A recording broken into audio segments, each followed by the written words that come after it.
Escondido, this is your boy El Gato Negro. As you can see right behind me, it's interview time, and today I have the honor and the pleasure of introducing you.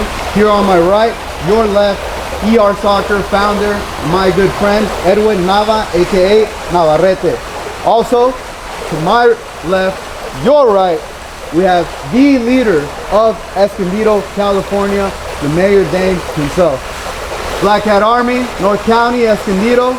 Today is the day that I hope you highlight, save that bookmark here on YouTube, and most importantly, tell a friend. This is your boy El Gato Negro. I'll see you soon. My name's Dane White. I'm the mayor of the city of Escondido, and this has been the absolute honor of a lifetime to serve as the mayor and get to meet people like you and everybody else and all the wonderful things that go on in the city of Escondido and more importantly in our community. And I'm Edwin Navarrete. I'm the founder and CEO of ER Soccer Development, and it's a pleasure being able to be from here and help out the next generation of soccer players and you. Well, I've been open and honest about my past. I grew up here in Escondido. I'm a 5th generation resident. My family's been here for over 100 years. That's insane. And what it took to become mayors, that's an enormous question. You know, my past going through addiction and recovery and homelessness, and to get from there to here was really just a ton of hard work and dedication, and I couldn't have done it without the support of my friends and family. But I spent some time starting a business in construction, specifically flooring. After that, I started to get into politics. Got elected to the school board when I was in my mid-20s, did that for 2 terms and then ran, and fortunately now I've got the opportunity to be mayor. That's so cool. And Mayor, talk to us a little bit about your personal journey on how you maintain strong throughout those individual journeys to stay true to yourself. That's interesting because I don't think I would have got where I am today without the experiences I had in the past. You know, back then in my 20s, I would have told you that the hardest thing that I ever did was become sober and a productive member of society. And then you fast forward to the campaign for mayor, and people think I'm exaggerating when I say it almost killed me. The stress of running for mayor almost killed me.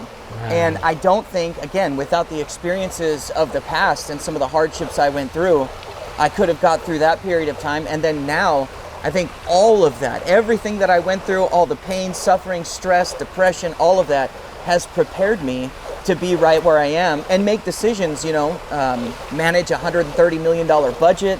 And that's just here. There are 2 other organizations I serve with billion-dollar budgets, and being able to do that and keep us, you know, keep a straight face and keep a straight head, I think comes from those past experiences. You being a business owner here and building a business, how does it feel to know that there's an existing blueprint to success? Growing up here was actually a little bit rough for me. You know, I actually started in Tijuana, and then my parents migrated here to San Marcos first, and then I moved to Escondido when I was in 3rd grade, but I was born here actually in Escondido, so I grew up 3rd grade and a half around there. I went to Glenview Elementary. I actually have my plaque of you know, soccer field and what I wanted to do. And I mean, just growing up, I hung out with the wrong crowd. I was one of those kids that would always get in trouble in the front office. I was always getting I was always getting sent. You know, I gotta say, one of my principals, actually assistant principal, actually is now, I can't say a good buddy, but like because of him I am where I am as well, because he put me in a situation where it's like, hey, either you do good or you do bad, and I'm like, you know what, I'm gonna do good. And soccer kept me out of trouble. I was also, my family, I don't talk about this a lot because it's kind of, say, embarrassing, but my family, my parents got divorced when I was 17. And through that, there was a summer that we were homeless. It was crazy. I didn't think we would ever be in that situation, and I was. And because of soccer, it kept me out of trouble. It kept me focused. It kept me sane. And I'm very thankful for it. And being from Escondido, being able to travel the world through soccer, being able to sign a professional contract, being able to just play the game I enjoyed every morning and getting paid for it was the best. Being able to put on my boots, knowing I'm going to the field to go play, it's a blessing, and be able to stay in shape as well. But you know, now what we're doing is helping out the next generation of professional athletes, or also starters, you know, people that are barely starting in the sport. So we're really excited to help out that next generation and guide them as well to the right direction. If it's soccer, if it's life, if it's college, we're there to help. That's awesome. Having spent a lot of time with you now, every Friday for a couple of months, and getting to see what you're actually doing, it goes way beyond soccer. I think one of my biggest challenges when I was young in life is I didn't have a real core group of friends, and I never felt like I was part of something. And I watched these kids show up, excited to be there, excited to play the game, and they get a chance to feel like they are part of something. And not just a team, but I've met the coaches and your support staff, and they truly have become a part of something. And I think that's going to set the stage for them moving forward in life. Yeah, we're like a family now. That's what I call it. We have 30, I'm not going to say employees, but 30 family members that is under ER soccer development.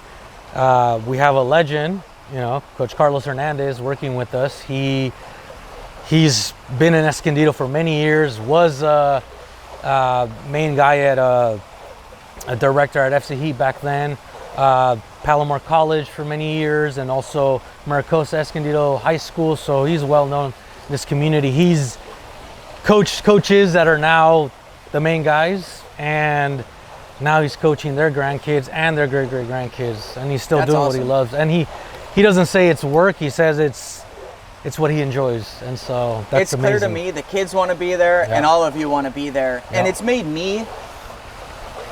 I get invited to do a lot of things, but it's made me feel like I'm a part of something. Yeah, I feel like a little kid when I'm with the kids, Yeah. So it's Plus pretty awesome. Plus the chance to beat them up a little bit. Yeah, exactly. Yeah, he scored 2 goals actually. 2 goals recently, so. It's no secret Escondido isn't exactly a rich place where people have an excess of resources, and to get to go into the schools where a lot of the kids, this is their only opportunity they're ever going to have to play soccer. I always tell people Escondido has some of the best people in the entire world here. And it's people like you that go in and target these youth that may not have very many opportunities in life. It just makes the city so much more rich and enjoyable. And I think it's what makes us, in my opinion, the city of choice. Yeah. Going back to where you said that they don't really have an opportunity, well, this is the opportunity we try to give them. We don't just hire coaches just to hire. We hire good coaches, we hire qualified coaches, so they can go ahead and be able to take them to their club and give them a scholarship. And also some of the parents can't afford it. We know that. It's $1,500, $3,000, almost $4,500 for the year, and traveling. It's a lot of money for, some families that have 4 to 5 kids or 3 kids. It's a lot. So we understand, and we try to do our best to be able to give them structure and let them have fun at the same time, but also bring in college players as well, or ex-pros or pros that are active, and try to communicate and tell them that there's more to it than Escondido, as in you can travel the world. You can go ahead and go to Spain, go to a different country, come back and let people know about that experience. Here's what I'll say too. I've got 2 young kids. I've got an 8-year-old and a 5-year-old, both in schools here. And we participated in some after-school programs. And it's no offense to those programs, but it's clear it's just it's an opportunity to fill time. And this is so much more than that. I'm out there playing soccer with, how old are they? They're 2nd and 3rd grade and 4th and 5th. 3rd graders that are like whizzing by me and already have skills. And they got that from you guys. So I think they're not going to get that anywhere else around here. I learned how to play soccer in school, actually. Before school, I would go in there, go early as possible so we can play 20 minutes, recess, lunch, and after school. So, I was all for it. And luckily, I had a brother, so me and him can play after. There's some kids that don't even have brothers. So this is the only time that they get. And we're the positive role models in their lives as well. Yeah, that's the part I left out, is there are so many different influences in this world today. A lot of good, a lot of bad. And for these young kids to be able to come and spend time with good people who are there for the right reasons, and to learn a skill, a practical skill that they can take with them later in life. Yes. You don't get that very many places. Yeah, no, we don't just do it for soccer. We do it obviously for them to become good human beings and good citizens at the end of the day, whether they become soccer players, whether they become doctors, lawyers, pharmacists, whatever they want to be in life, we're there to help them and guide them as well. So that's clear. It's clear. Yeah. You guys are doing a great job. I appreciate it. Thank you. I'm still coming back. Yeah. Yeah, well, we're starting August 26th again. All 17 locations. Don't know where we're gonna. How many locations did you start with? Oh, I started with 3 first. We went from 3, then we started with 9, then we went to 5, then 17, and we're growing. We're expanding. We're doing our best to reach all the United States. That's what we want to do, actually, to be able to help out the next generation and what I love and what a lot of the kids love. And the World Cup is literally right around the corner, so it's exciting. Got to get them prepped for that. Exactly. We got to get ready for that. We got to get them soccer ready. Hopefully we have maybe someone, a big national team stationed in San Diego. We don't know yet. I don't know. So all I know is that Cancun, Portugal is going to go, and obviously Cristiano Ronaldo is going to be there. Yeah, that's what all the kids ask me. Who's my favorite soccer player? And I don't really watch soccer, so I don't know. I just tell them, whoever you like, that's fine with me. They say Cristiano Ronaldo, and you can let them know. And it doesn't matter how I answer. Half the kids are upset. I laugh because I don't understand this, but they tell us, who do you choose, coach? Prime Ronaldo or Prime Messi? I'm like, I don't know what that means.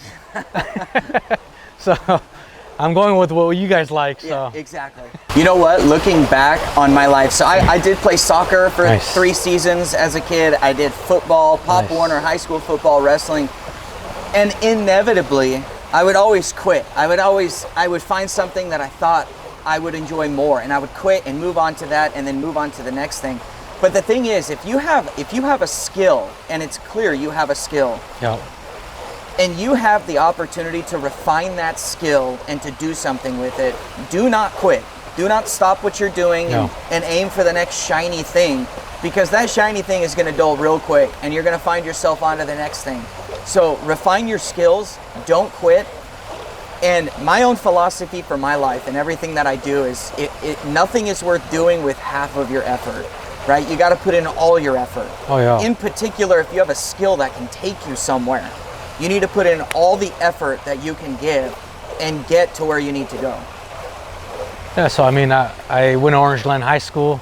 Well, sorry, I went to Glenview Elementary. I went to Mission Middle School, which is, it was Grant Middle School back then.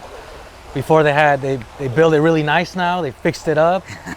I hung out with the wrong crowd, but they fixed up the area.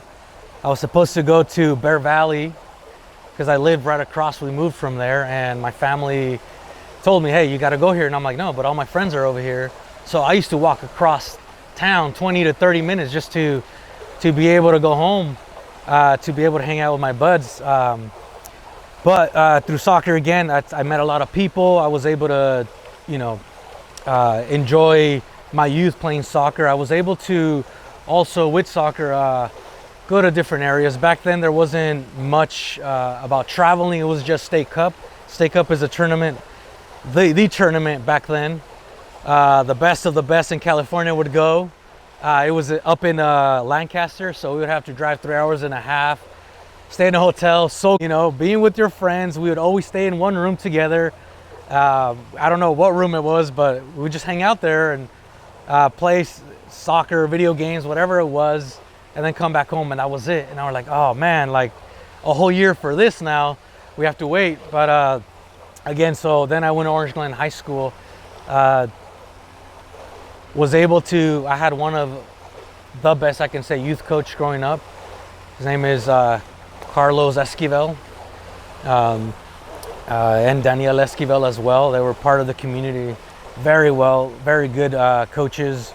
We were with them up until we were 15 years old. So I started with them playing club in Escondido. My first school playing here, I remember, was Central Elementary before they fixed it up as well. We used to use the fields there to play soccer.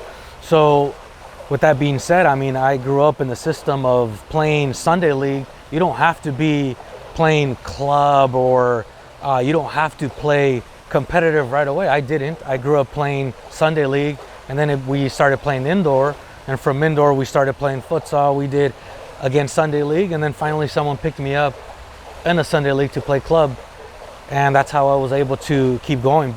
But there's other opportunities, other ways to do it. Keep playing in school, ask around. I mean, I know play with friends, play in a cul-de-sac if you can. I mean, be a kid again. don't just be on your phone or look up stuff. Look up where they're playing pickup. There's a bunch of adult pickups nowadays that it's safe and you can play. There's so many opportunities. I mean, they can ask me, they can hit me up as well, you know. It surprises me how full every single field in this city is all the time. Yeah, that's the hard part though with club and for us. I'm working on it. I'm working on it. Yes, I know. No disclosure. That's it. But yeah, no, we're trying our best to find fields for us as well, because we're not just training kids in schools. We're also training homeschool students. But our new soccer program that we're doing that we just launched last year is working with kids in the spectrum. So we're trying to find a safe space for them, a field that we can use with lights where we won't get kicked out, you know, and make it better for these kids, because we know at the end of the day, we're here to help them smile, get better in life, and be able to enjoy it and lose some weight, because that's what the parents tell me. Hey, we want our kids to lose weight. Okay, we're there to help your kids. It's a good way to do it. Yeah, so soccer is a good start. I mean, the basketball coach for the U.S. national team a few years ago said, I prefer all my kids to start with soccer. Why? For their footwork and their agility. Yeah, and conditioning. And conditioning, yeah. Exactly. My message to the youth would kind of go along with what I said earlier. Number one, work hard. Give all your effort into everything that you do. I think one of the best things about the city of Escondido is that people have made this their home because it is such a great place to live.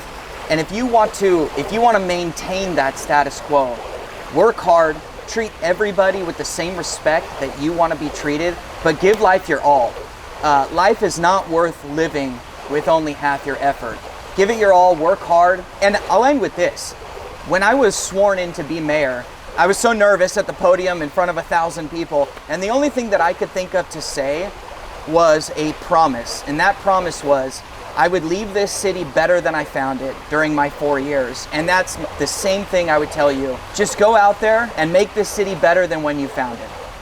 Yeah, and a message for me, for the children of Escondido and the world, is to believe in yourself, aspire for greatness, don't give up. No one's gonna be there to pick you up but yourself. So if I could do it, you could do it. If the mayor could do it, you can do it. And if El Gato Negro can do it, you could do it as well. If I can get here, you can get here. Everybody always says I'm the exception to the rule. You know, I was addicted to drugs, I was homeless, I didn't go to college. All of those things that society tells you you need to do, I did not do. And I ended up here, and everybody says you're the exception. But if I'm an exception, you are all an exception. If I can do it, you can do it. Exactly. All right, Escondido. So there you have it, a personal fireside chat between an up-and-coming entrepreneur here from the city of Escondido and, of course, the mayor himself. So before we close it out today, you already know that El Gato Negro has to get his questions in here. So, Mr. Edwin, talk to us a little bit about how it has been so far to now take that decision to push your story in front of the cameras. Well, if I don't, I mean, it's uncomfortable sometimes, but the only way I'm gonna grow is being uncomfortable. So the main thing is for us as a business, ER Soccer Development, is to provide jobs to coaches, to being able to get paid a little bit more than their club. Obviously is important for us, because the most important people in life, I say, are coaches and teachers, that they need to get paid more because they're the ones that are in front of the next generation. And Mayor, like I mentioned before we met off camera, I'm a big fan. Very simple. I grew up on Hickory in Washington, and your origins are not only what I've seen, who I know, what we currently are living through, and from another up-and-coming entrepreneur to the mayor, thank you for everything that you do. And the question that I have for you, Mayor, is you knowing each and one of our every struggles. I'm talking about the citizens here of Escondido. Talk to me, sir. Every single day that you wake up and you get the opportunity to leave your piece of history here, what does that do for you? It's hard for me to describe. I tell everybody I'm a professional middleman in this job, because everybody comes to me when they have a problem, and obviously one man doesn't carry all the solutions. So I find the solution for them, or somebody that can connect them with the solution. And almost every day, I get a thank you for solving what could be just a minuscule problem or a good one, a big one. And for me, I think that's what motivates me the next day to get up and do it again and again and again. And it's what's motivating me to run for re-election and do it for another 4 years because, like I said, this has been a real honor being able to get to know everybody in this city and be a part of their lives and their challenges is something that you don't get very often. So I love it. That's awesome. Great to hear, Mayor. And with on the topic of re-election, ER Soccer and El Gato Studios are going to sponsor 100 of your signs when re-election does come. You guys are awesome. 100%. It's on record. And this is a gift from ER Soccer and myself. And before we conclude, how can we support you on your re-election, sir? Websites, emails, your team. Do we set up a link with ER Soccer and El Gato Negro? How can we support you, sir? All right, the very first thing is anytime you see me on social media, like it, share it, comment, get me going in the algorithm. Primarily Facebook, YouTube, and Instagram, but I am on TikTok and Twitter, or X, whatever you want to call it. But I would say after that, the number one thing you can do is just talk to people. You know, the election's coming up, and even though I've been here for 3.5 years, people still may not know who I am. They just may not be that plugged into what's going on. And word of mouth is the best, you know, because people trust you, they trust you, and just share with them the experiences you've had with me. And yeah, the signs are a huge help too. So thank you. I appreciate that. Yes, sir, 100%. So on behalf of Edwin and myself, sir. And lastly, Edwin, any closing comments? What does ER have coming up? How can the parents find you, support you? How can the kids get involved? Yeah, so the main thing is right now we are obviously in 17 locations here in Escondido. We are serving 680 students. First of all, if any of you guys have a business and want to donate to our shirts for a cause for our kids, I mean, the kids are excited when they have something of their own. They get really excited. Oh, is this for me? Yes, that's for you. Yes, son, yes, that's for you. Take it home. Use it wherever you want. That's the most important thing for us because they're, like the mayor said earlier, they feel part of something and they feel part of a family. So, but you can find us at San Diego Soccer Development on social media and follow us on YouTube now. So Escondido, you already have it here. This was a historic day, 2026, January. We have so much in store for you, so many more stories on how ER Soccer, the mayor, myself, are going to come to you delivering those stories. This is your boy El Gato Negro. I'll see you soon.